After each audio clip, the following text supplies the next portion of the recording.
নমস্কাৰ, এই মুহূৰ্তত আহি পৰিছে ৰাতিপুৱাৰ কেইবাটাও গুৰুত্বপূৰ্ণ খবৰ। আজি হৈছে 16 নৱেম্বৰ। অসমৰ লগতে ভাৰতৰ বিভিন্ন প্ৰান্তৰ পৰা কেইবাটাও গুৰুত্বপূৰ্ণ খবৰ যুগুতোৱা হৈছে আৰু এই ধৰণৰ খবৰসমূহ নিতৌ চাবৰ কাৰণে চেনেলটো ছাবস্ক্ৰাইব কৰি ভিডিঅ'টোত এটা লাইক কৰি দিব। তেন্তে আহক দৰ্শকসকল, আজিৰ খবৰ কেইটা আৰম্ভ কৰোঁ। দৰ্শকসকল, আজি ৰাতিপুৱাৰ প্ৰথম খবৰটো হৈছে তেজপুৰত ছাত্ৰীক আক্ৰমণৰ ভয়ংকৰ ঘটনা। ৰাজ্যৰ পুনৰ ছাত্ৰীৰ ওপৰত আক্ৰমণ। দৰ্শকসকল, বিদ্যালয়তে শিক্ষকৰ সন্মুখত ছাত্ৰীক আক্ৰমণ 3 উদংত যুৱকৰ আৰু গুৰুত্বভাৱে আঘাতপ্ৰাপ্ত হয় 3গৰাকীকৈ ছাত্ৰী। আৰু এই ঘটনা সংঘটিত হৈছে তেজপুৰৰ চৰকাৰী উচ্চতৰ মাধ্যমিকৰ কন্যা বিদ্যালয়ত উদগ্ন যুৱকৰ তাণ্ডৱ। অৰ্থাৎ তেজপুৰত উচ্চতৰ মাধ্যমিক বিদ্যালয়ত এই ঘটনা সংঘটিত হৈছে। দৰ্শকসকল, বিদ্যালয়ত প্ৰৱেশ কৰি থকা অৰ্থকৃতে আক্ৰমণ হয় ছাত্ৰীৰ ওপৰত। শিক্ষকো আক্ৰমণ উদ্যক্ত যুৱকৰ হাতত। আৰক্ষীয়ে আটক কৰিছে ইতিমধ্যে আক্ৰমণকাৰী যুৱকক।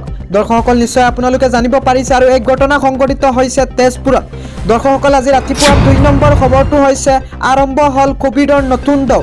নতুন ডেল্টা ভেৰিয়েণ্টে আতংক সৃষ্টি কৰিছে সমগ্ৰ চীনত আৰু পুনৰ লকডাউনৰ দিশে গতি কৰিছে চীনত। আৰু লকডাউন কৰি দিয়া হৈছে দেশখনৰ বিভিন্ন প্ৰান্তত।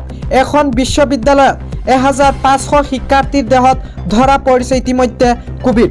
আৰু এই পৰ্যন্ত চীনত মুঠ আক্ৰান্তৰ সংখ্যা হৈ পৰিছে 98,315 জনলৈ বৃদ্ধি আৰু তাৰ ভিতৰত মৃত্যু হৈ পৰিছে 4,638 জন লোক। দৰ্শকসকল, 24 ঘণ্টাত পুনৰ নতুনকৈ আক্ৰান্ত হৈ পৰিছে 32 জন লোক। এখনৰ ডালিয়ান চহৰত ডেল্টা ভেৰিয়েণ্টৰ ভয়ংকৰ সংক্ৰমণ বুলি জানিব পৰা গৈছে। 32 জনকৈ লোকৰ দেহত ডেল্টা ভেৰিয়েণ্টৰ উপস্থিতি ইতিমধ্যে ধৰা পৰিছে। আৰু দৰ্শকসকল, ইতিমধ্যে শীঘ্ৰে বন্ধ হ'ব পাৰে আন্তঃৰাষ্ট্ৰীয় বিমান সেৱাও আৰু উদ্বিগ্ন হৈ পৰিছে সমগ্ৰ বিশ্ববাসী। দৰ্শকসকল, ৰাতিপুৱাৰ 3 নম্বৰ খবৰটো হৈছে এটা ডাঙৰ খবৰ, এটা ভয়ংকৰ খবৰ।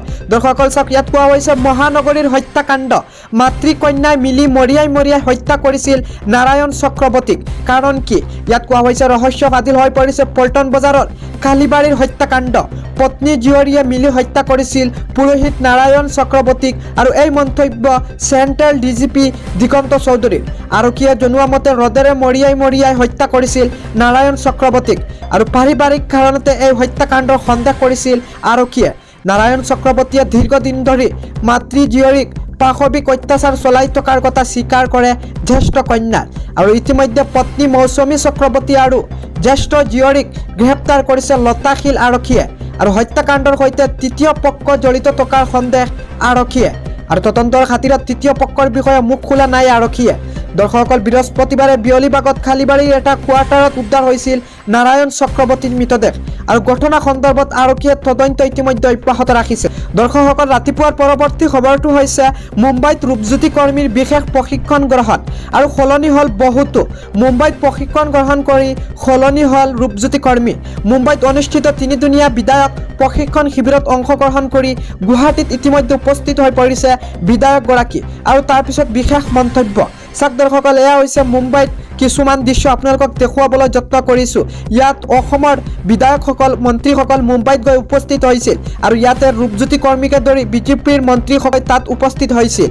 দৰ্শকসকল চাওক, এতিয়া পূৰ্বৰ দৰে কথা নকয় উপ নিৰ্বাচনত জয় হোৱাৰ মৰিয়নিৰ নৱনিৰ্বাচিত বিজেপিৰ বিধায়ক ৰূপজ্যোতি কৰ্মীয়ে।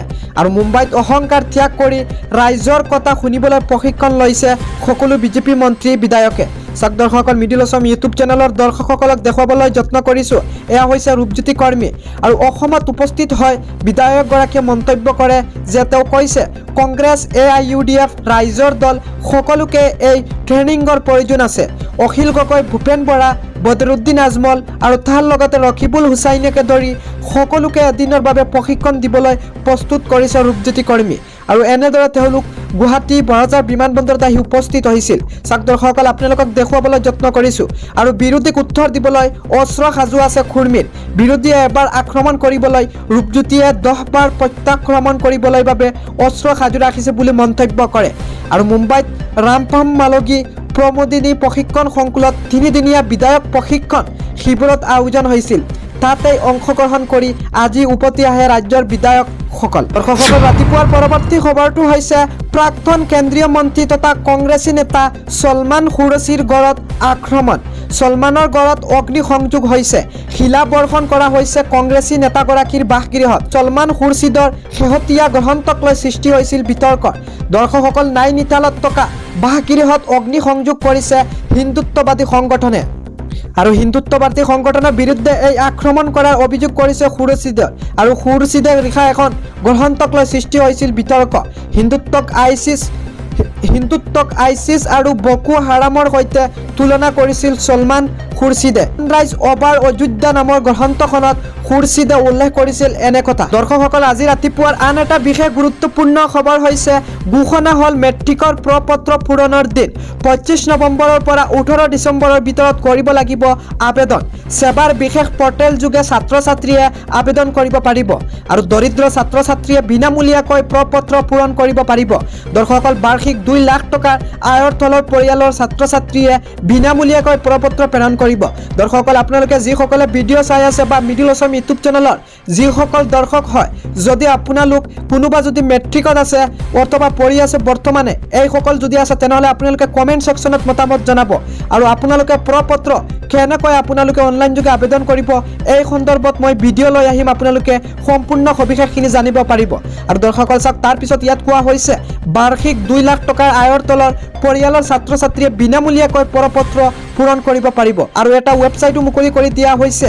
sewaregistration.in যোগে ছাত্ৰ ছাত্ৰীয়ে প্ৰ-পত্ৰ পূৰণ কৰিব পাৰিব আৰু ঘোষণা হৈছে ইতিমধ্যে মেট্ৰিকৰ প্ৰ-পত্ৰ পূৰণৰ দিন। দৰ্শকসকল, 25 নৱেম্বৰৰ পৰা 18 ডিচেম্বৰৰ ভিতৰত সকলোৱে কৰিব লাগিব আবেদন আৰু সেৱাৰ বিশেষ পৰ্টেল যোগে ছাত্ৰ ছাত্ৰীয়ে আবেদন কৰিব পাৰিব বুলি কোৱা হৈছে। আৰু যিসকল দৰিদ্ৰ ছাত্ৰ ছাত্ৰী আছে তেওঁলোকে বিনামূলীয়াকৈ পত্ৰসমূহ পূৰণ কৰিব পাৰিব। গতিকে দৰ্শকসকল, আপোনালোকে কমেণ্ট ছেকশ্যনত জনাব যদি আপোনালোকৰ কিবা প্ৰব্লেম হয়, নিশ্চয় যিমান পাৰোঁ সহায় কৰিম। আৰু ইয়াত কোৱা হৈছে sewaregistration.in যোগে ছাত্ৰ ছাত্ৰীয়ে এটা পৰ্টেল যোগে আবেদন কৰিব পাৰিব বুলি ইয়াত এটা ৱেবছাইটো মুকলি কৰি দিয়া হৈছে ইতিমধ্যে। দৰ্শকসকল, ৰাতিপুৱাৰ শেষৰ খবৰটো হৈছে ভয়ংকৰ পথ দুৰ্ঘটনা, তিতাতে নিহত হৈছে 4 জন লোক। আৰু দৰ্শকসকল চাওক, এয়া হৈছে দুৰ্ঘটনাৰ দৃশ্য আপোনালোকক দেখুৱাবলৈ যত্ন কৰিছোঁ। আৰু হিমাচল প্ৰদেশৰ কিন্নৌৰ জিলাত সংঘটিত হয় এক শোকাবহ পথ দুৰ্ঘটনা। 4 গৰাকী লোকৰ কৰুণ মৃত্যু হোৱাৰ বিপৰীতে এজন লোক গুৰুতৰভাৱে আঘাতপ্ৰাপ্ত হয়। আৰু জিলাখনৰ আৰক্ষী অধ্যক্ষ অশোক ৰতনে শোকাবহ পথ দুৰ্ঘটনা সম্পৰ্কে সংবাদ মাধ্যমৰ আগত তথ্য দাঙি ধৰে। আৰু পাহাৰীয়া ৰাজ্যখনৰ কিন্নৌৰ জিলাৰ চাংলা চিটকুল পথতে নিয়ন্ত্ৰণ হেৰুৱাই যাত্ৰী কেইগৰাকীয়ে যাত্ৰা কৰি থকা 4 চকীয়া বাহনৰো পাহাৰৰ ওপৰৰ পৰা তললৈ বাগৰি পৰে। আৰু পথ দুৰ্ঘটনাটোত গাড়ী চালকজনৰ বাহিৰে বাকী সকলো যাত্ৰী তিতাতে নিহত হয়, অৰ্থাৎ মৃত্যুবৰণ কৰে। আৰু গুৰুত্বভাৱে আঘাতপ্ৰাপ্ত গাড়ী চালকজনক সংকটজনক অৱস্থাত ইতিমধ্যে হাস্পতালত প্ৰেৰণ কৰা হয়। আৰু পথ দুৰ্ঘটনাৰ খবৰ লাভ কৰাৰ পাছতে ঘটনাস্থলীত হিমাচল আৰক্ষীৰ এই উদ্ধাৰকাৰী দল উপস্থিত হৈ মৃতদেহ কেইটা উদ্ধাৰ কৰি মৰণোত্তৰ পৰীক্ষাৰ বাবে প্ৰেৰণ কৰিছে।